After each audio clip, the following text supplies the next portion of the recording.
சுற்றுலா இலங்கை மற்றும் ஆஸ்திரேலிய அணிகளிடையிலான இரண்டாவது டெஸ்ட் போட்டியின் முதல் நாள் ஆட்ட நிறைவில் இலங்கை அணியினை தினேஷ் சந்திமால் மற்றும் குசல் மெண்டிஸ் ஆகியோர் அரைச்சதங்கள் பெற்று பலப்படுத்தியிருக்கின்றனர். காலியில் இன்று ஆரம்பமாகிய இந்த போட்டியின் நாணய சுழற்சியில் வென்ற இலங்கை அணி தொடரினை சமநிலைப்படுத்தும் நோக்கோடு 3 மாற்றங்களை மேற்கொண்டிருந்தது. இதன்படி லகிருகுமார, ரமேஷ் மெண்டிஸ் மற்றும் பெதும் நிசங்க ஆகியோர் இலங்கை குழாத்திற்குள் இணைக்கப்பட்டிருக்க, அசித்த பெர்னாண்டோ, ஜெஃப்ரி வண்டர்சன் மற்றும் ஒசத்த பெர்னாண்டோ ஆகியோர் இலங்கை குழாத்திலிருந்து நீக்கப்பட்டிருந்தனர்.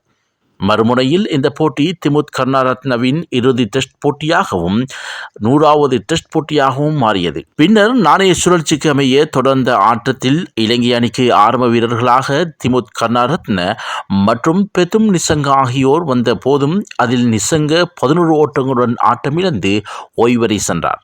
எனினும் இந்த தருணத்தில் பொறுப்புடன் ஆடிய தினேஷ் சந்திமால் ஜோடி மேலதிக விக்கெட் இழப்பின்றி முதல் நாளின் மதிய போசனத்தினை 87 ஓட்டங்களுடன் எட்டியது. மதிய போசனத்தின் பின்னர் ஆஸ்திரேலிய அணிக்கு சுழல் கை கொடுக்க குறுகிய இடைவெளியில் இலங்கை அணியின் 4 விக்கெட்டுகள் வீழ்த்தப்பட்டன.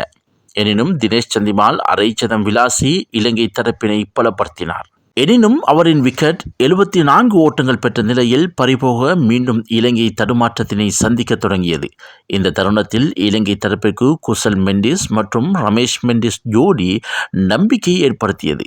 இரு வீரர்களும் 6ஆம் விக்கெட் இணைப்பாட்டமாக 65 ஓட்டங்களை பகிர்ந்த நிலையில் ரமேஷ் மெண்டிஸ் 28 ஓட்டங்களுடன் ஆட்டமிழந்தார்.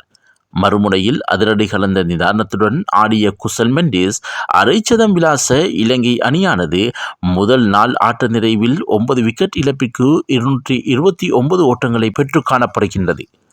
இலங்கை அணிக்காக களத்தில் நிற்கும் குசல் மெண்டிஸ் 54 ஓட்டங்களை பெற்றுள்ளார். ஆசிய அணியின் பந்துவீச்சில் மிச்சல் ஸ்டார்க் மற்றும் நதன் லயன் ஆகியோர் தலா 3 விக்கெட்டுகள் வீதம் கைப்பற்றியிருக்க, மேத்யூ குக்மேன் 2 விக்கெட்டுகளை சுழற்றியமை குறிப்பிடத்தக்கது.